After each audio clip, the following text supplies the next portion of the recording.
Bienvenue dans French Story Library. Ici, on oublie la grammaire ennuyeuse. On découvre des histoires simples, intéressantes, et on progresse en français sans effort.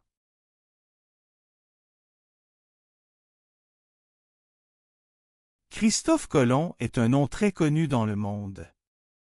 C'était un marin, un explorateur, et il voulait découvrir de nouvelles terres. Son rêve était grand mais simple, aller toujours plus loin sur la mer et trouver une nouvelle route pour l'Asie. Beaucoup de gens disent encore aujourd'hui, Colomb a changé l'histoire du monde. Il pense que la mer est sa maison. Il regarde encore l'horizon et il se dit que l'inconnu l'appelle. Christophe Colomb est né à Gênes, une ville italienne près de la mer. La ville est bruyante, avec des bateaux, des marchés, des voies fortes. Le jeune garçon aime marcher sur le port. Il voit les voiles blanches, il sent l'odeur du poisson frais et du sel. Il dit souvent, un jour, moi aussi, je vais partir. Il pense que la mer est comme un chemin clair et sans fin. Dans son enfance, la famille de Colomb n'est pas riche. Son père est tisserand. Il travaille beaucoup mais il gagne peu. La maison est petite et sombre. Cependant, le garçon ne se plaint pas. Il aime dessiner des bateaux, il aime écouter les histoires des marins. Chaque soir, il regarde les étoiles et il se dit encore, un jour, je vais naviguer. Colomb apprend à lire et à écrire. Ensuite, il apprend la géographie et les cartes. Les cartes sont chères, mais il trouve toujours un moyen de les regarder. Il pense que chaque ligne sur une carte est comme une promesse. Les livres lui donnent des idées nouvelles. Il lit que la Terre est ronde, il lit que l'on peut aller en Asie par l'ouest. Il pense encore et encore, je vais essayer. À l'adolescence, Colomb commence à travailler sur des bateaux. La vie est difficile. Il fait chaud, parfois il fait froid. Les vagues sont hautes et bruyantes. Il doit nettoyer le pont, tirer les cordes, regarder les voiles. Il apprend vite. Il sait lire le ciel, le vent, les étoiles. Les autres marins disent, ce jeune est courageux. Colomb pense que chaque voyage est une école. Plus tard, Colomb voyage autour de la Méditerranée. Il va en Espagne, au Portugal, en Afrique du Nord. Il regarde les marchés colorés, il sent les épices, il entend les langues différentes. Il aime apprendre. Cependant, il voit aussi les dangers, pirates, tempêtes, maladies. Mais il ne recule pas. Il dit souvent, je dois continuer. Un jour, Colomb entend des histoires. Des marins disent qu'il existe des terres inconnues à l'ouest. Les rumeurs circulent dans les tavernes bruyantes. L'air sent le vin et la fumée. Colomb écoute, il pense encore, je veux y aller. Cette idée devient son obsession. Il en parle sans cesse. Certains rient. D'autres disent, c'est impossible.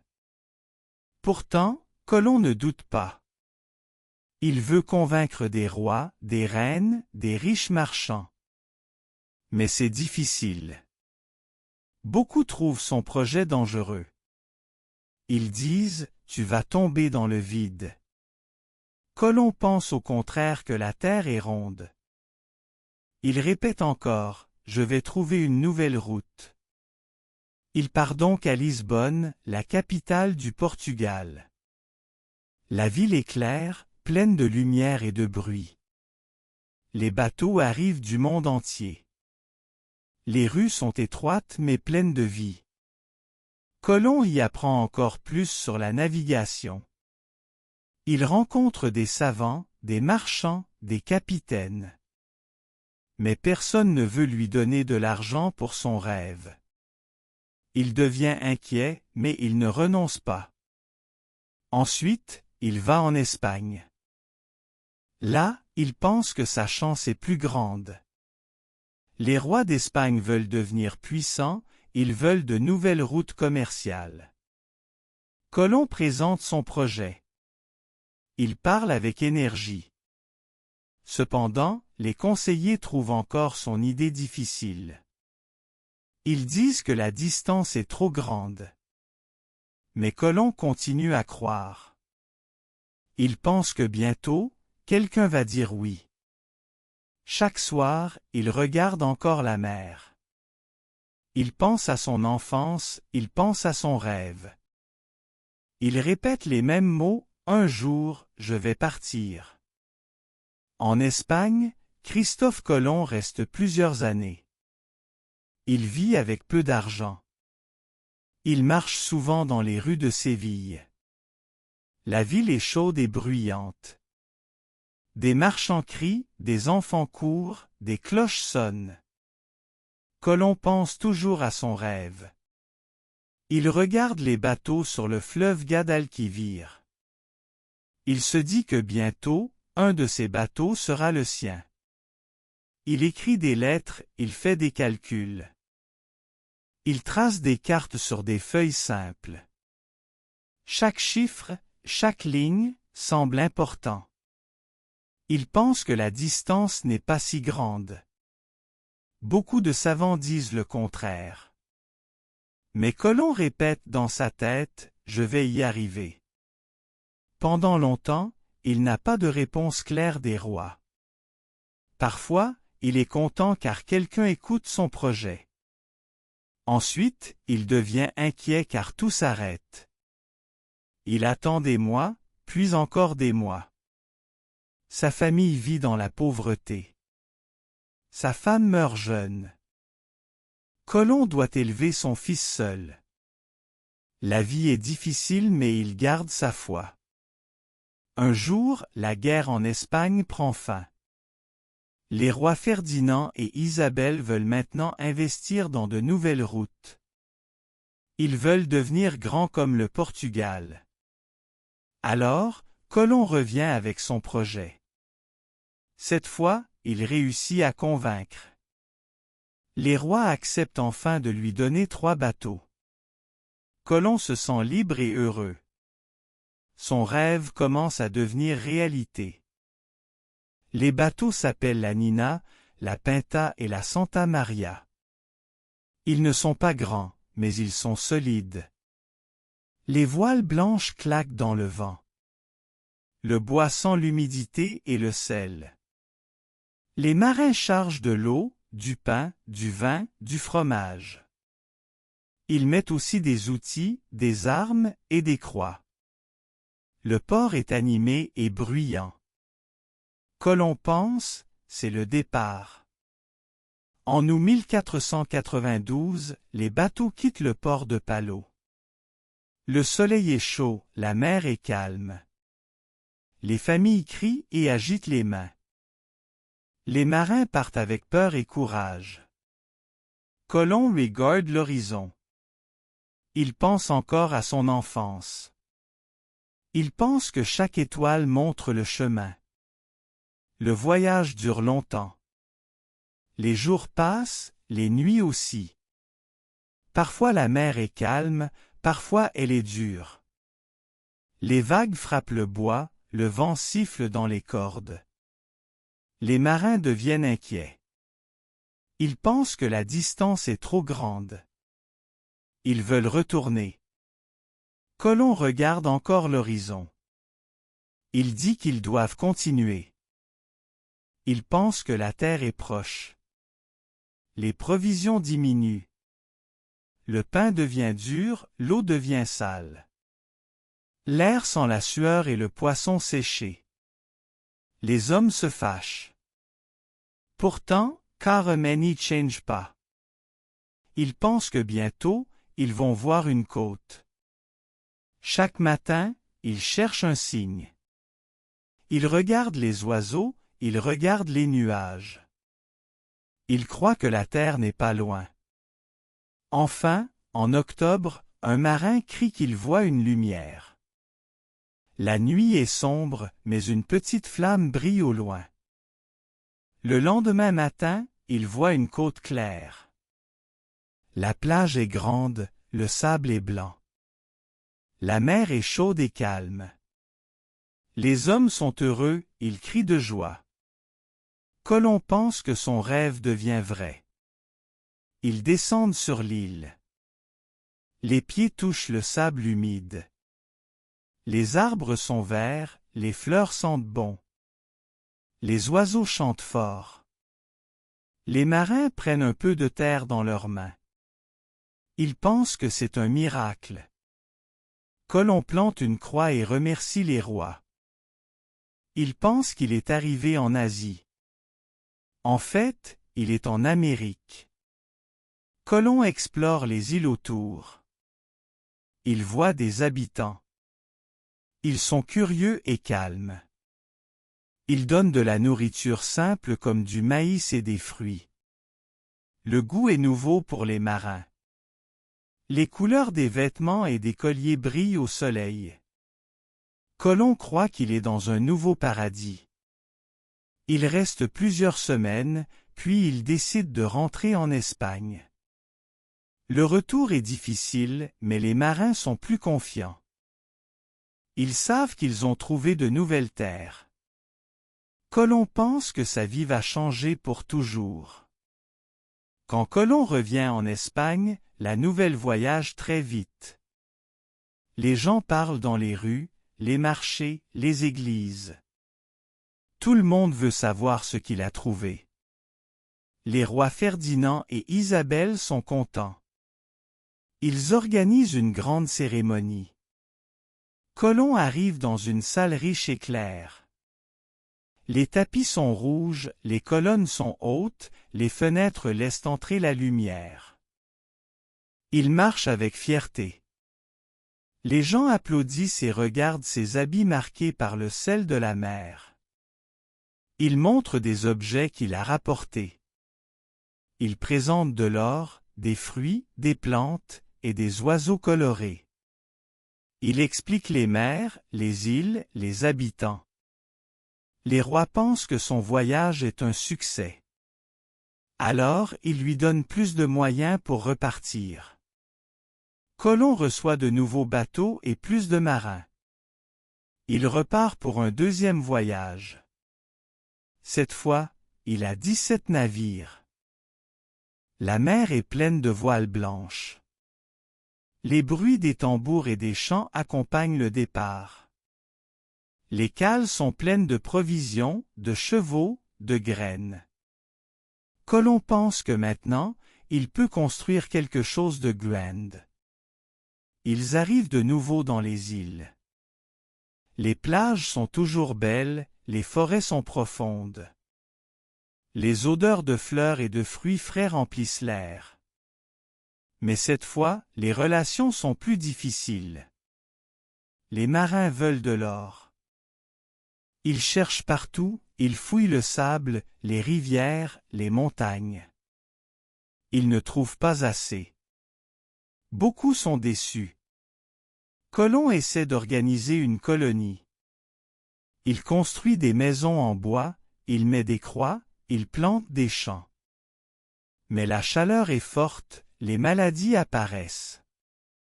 Les vivres diminuent vite. Les habitants des îles se méfient. Les marins deviennent fatigués et parfois violents. La vie est dure et pleine de conflits. Plus tard, Colomb retourne encore en Espagne pour demander de l'aide. Il est toujours célèbre, mais certains commencent à douter. Les promesses d'or et de richesse semblent trop grandes. Les rois lui donnent encore des moyens, mais moins généreux. Colomb part pour un troisième voyage. Ce voyage est plus sombre. Les marins se plaignent beaucoup. Les bateaux sont en mauvais état. Le climat est difficile avec des pluies fortes et des tempêtes. Colomb découvre de nouvelles terres, comme la côte du Venezuela. Il voit de grands fleuves, des forêts immenses. Il pense que c'est une autre partie du paradis. Pourtant, les problèmes ne cessent pas. Dans les colonies, les colons se révoltent. Ils accusent Colomb de mauvaise gestion. Ils disent qu'il est trop dur, ou trop faible, ou trop absent. L'air est plein de tensions. Des disputes éclatent souvent. La nourriture manque encore. Les maladies touchent beaucoup de personnes. Colomb perd peu à peu le contrôle. Finalement, des fonctionnaires espagnols viennent pour vérifier la situation. Ils trouvent le désordre. Ils arrêtent Colomb et le ramènent en Espagne enchaîné. C'est une grande humiliation. Lui qui a découvert de nouvelles terres doit maintenant répondre à des accusations. Quand il arrive, les chaînes brillent dans la lumière du soleil. Mais beaucoup de gens sont encore admiratifs. Ils se souviennent du premier voyage, de la grande découverte. Les rois retirent les chaînes, mais ils ne lui donnent plus autant de confiance. Colomb garde ses titres, mais son pouvoir est réduit. Il pense souvent à ses voyages. Il pense que son rêve était juste, mais il se demande si le prix était trop grand. Pourtant, il reste persuadé qu'il a trouvé une nouvelle route vers l'Asie. En fait, il ne sait pas qu'il a découvert un nouveau continent. Son esprit reste fixé sur l'idée ancienne. Il fait un quatrième et dernier voyage.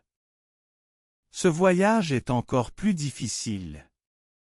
Les tempêtes détruisent des bateaux. Les marins sont épuisés. Les rivages sont hostiles, les relations avec les habitants sont tendues. Colomb vieillit et sa santé se fragilise. Il revient en Espagne fatigué, malade, mais toujours convaincu qu'il a accompli quelque chose de grand. Quand Colomb revient de son dernier voyage, il est très affaibli. Son corps souffre de maladie, ses mains tremblent, ses yeux voient mal. Les années de navigation, de tempête et de chaleur l'ont usé.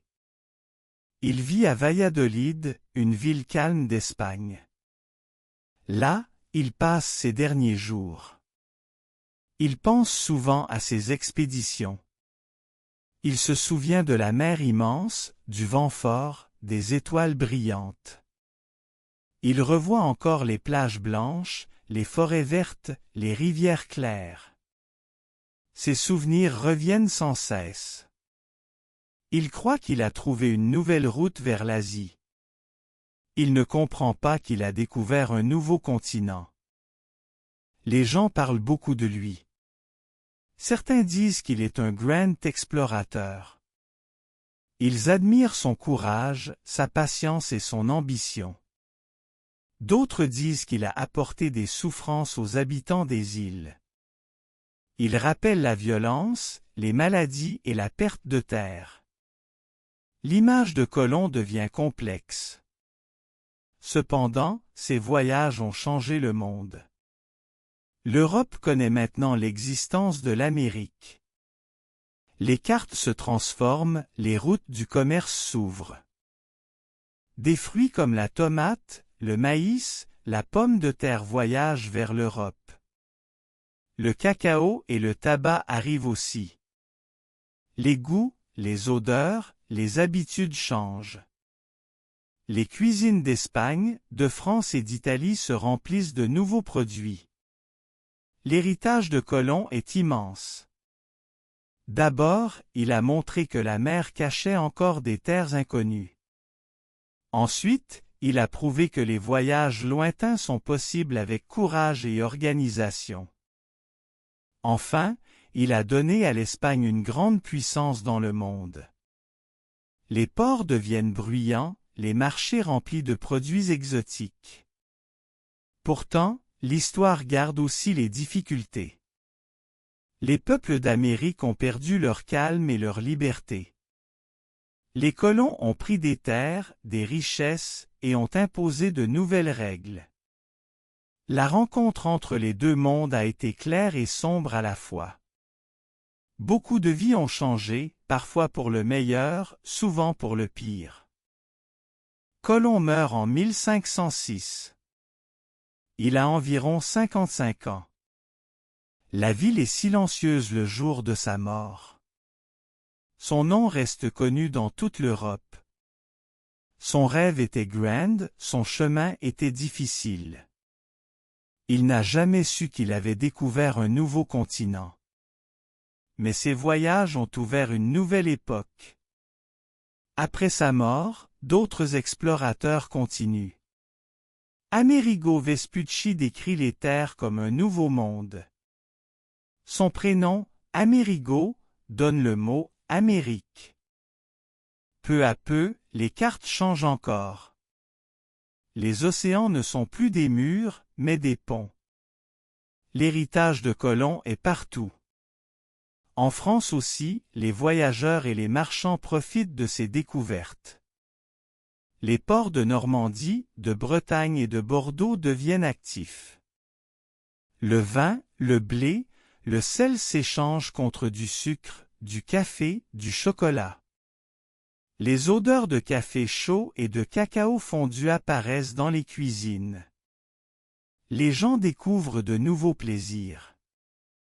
Aujourd'hui, Colomb reste une figure importante de l'histoire mondiale.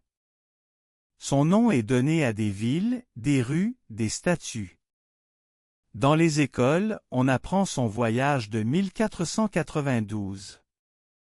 Les enfants répètent la date, les enseignants montrent les cartes, les images des navires. Son histoire est faite de courage, de rêves, mais aussi de contradictions. Elle montre que les grandes découvertes ont des prix élevés. Elle rappelle que l'aventure peut ouvrir des portes, mais aussi créer des blessures. Colomb est un symbole d'espoir et de conflit en même temps. Enfin, son héritage continue à faire parler. Certains le voient comme un héros, d'autres comme un homme avec des erreurs graves. Mais personne ne peut nier que son voyage a changé le monde pour toujours. La mer, les terres, les peuples ne furent plus jamais les mêmes. L'histoire de Christophe Colomb reste aujourd'hui dans toutes les mémoires. Elle est racontée dans les livres, dans les écoles, dans les musées. Les enfants apprennent son départ d'Espagne, ses navires, son arrivée dans les îles. Ils dessinent la mer bleue, les voiles blanches, le ciel plein d'étoiles. Ils écrivent la date de 1492. Colomb est devenu un symbole de la Renaissance. C'est l'époque où les hommes veulent explorer, comprendre et inventer. Les cartes changent, les idées voyagent, les échanges augmentent. Les Européens découvrent de nouveaux aliments, de nouvelles plantes, de nouveaux paysages. Le monde devient plus grand, plus ouvert, mais aussi plus compliqué. En Amérique, les habitants gardent aussi sa mémoire. Pour eux, Colomb est lié à un début difficile. Les colons ont pris leurs terres et leur liberté. Les maladies venues d'Europe ont détruit beaucoup de vies. La rencontre n'a pas été égale. Les chants, les traditions, les langues locales ont été menacées. Pourtant, certaines cultures ont survécu. Elles existent encore aujourd'hui. L'héritage de Colomb est donc double. D'un côté, il a ouvert une nouvelle ère de voyage et de découverte. De l'autre, il a apporté souffrance et conflit. Son nom fait toujours débat. Mais son rôle dans l'histoire mondiale est immense et impossible à oublier. Dans la culture, son image est partout. On trouve son visage sur des statues, des timbres, des peintures. Des films et des livres racontent son aventure. Les musées exposent des cartes anciennes, des maquettes de navires, des objets venus du Nouveau Monde. Les touristes visitent Palau de la Frontera, le port de son départ, et Grenade, la ville des rois qui l'ont soutenu. Aujourd'hui, beaucoup de villes portent encore son nom. Par exemple, la capitale des États-Unis, Washington, D.C., est dans un district appelé Columbia. Dans l'océan, une grande île s'appelle Colombie. Son nom est lié à la géographie, aux institutions, à la mémoire collective. L'histoire de Colomb est donc une histoire de rêve et de réalité. Il voulait aller en Asie, mais il a trouvé un autre monde. Il pensait avoir réussi un simple voyage, mais il a changé l'histoire humaine. Il croyait voir une nouvelle route, mais il a ouvert une nouvelle ère. Il faut se souvenir aussi de son caractère. Colomb était ambitieux, courageux, mais parfois dur et inquiet. Il voulait toujours plus de moyens, plus de voyages, plus de gloire. Il croyait en son idée avec une force incroyable. Il a insisté, malgré les refus, malgré les dangers, malgré les critiques. Cette insistance est ce qui l'a mené à la découverte. Son histoire nous enseigne plusieurs choses. Elle montre que les rêves grands peuvent changer le monde. Elle montre aussi que chaque action a des conséquences, parfois positives, parfois négatives. Elle rappelle que le courage est nécessaire, mais que la sagesse est aussi importante. Aujourd'hui, en France, en Espagne et ailleurs, on continue à étudier Colomb. Les enseignants expliquent son rôle dans les grandes découvertes. Les élèves comparent son temps et le nôtre. Ils parlent des bateaux en bois et des avions modernes. Ils comprennent que chaque époque a ses explorateurs, ses défis, ses limites. En regardant son héritage, on voit le mélange de lumière et d'ombre. Les ports européens remplis de nouveaux goûts, mais aussi les villages américains détruits. Les cartes nouvelles, mais aussi les cultures menacées. L'histoire de Colomb est à la fois claire et sombre. Enfin, ce que Colomb laisse, c'est l'idée que le monde est grand et qu'il peut toujours surprendre. Même si les mers semblaient connues, il y avait encore des terres cachées. Même si les routes semblaient fixes, il y avait encore des chemins nouveaux. Son histoire inspire ceux qui veulent découvrir, apprendre, voyager. Christophe Colomb meurt sans savoir toute la grandeur de son acte. Mais le monde moderne naît avec ses voyages. Ses navires traversent le temps comme des symboles. Ses rêves restent dans les mémoires comme une leçon de courage et de complexité.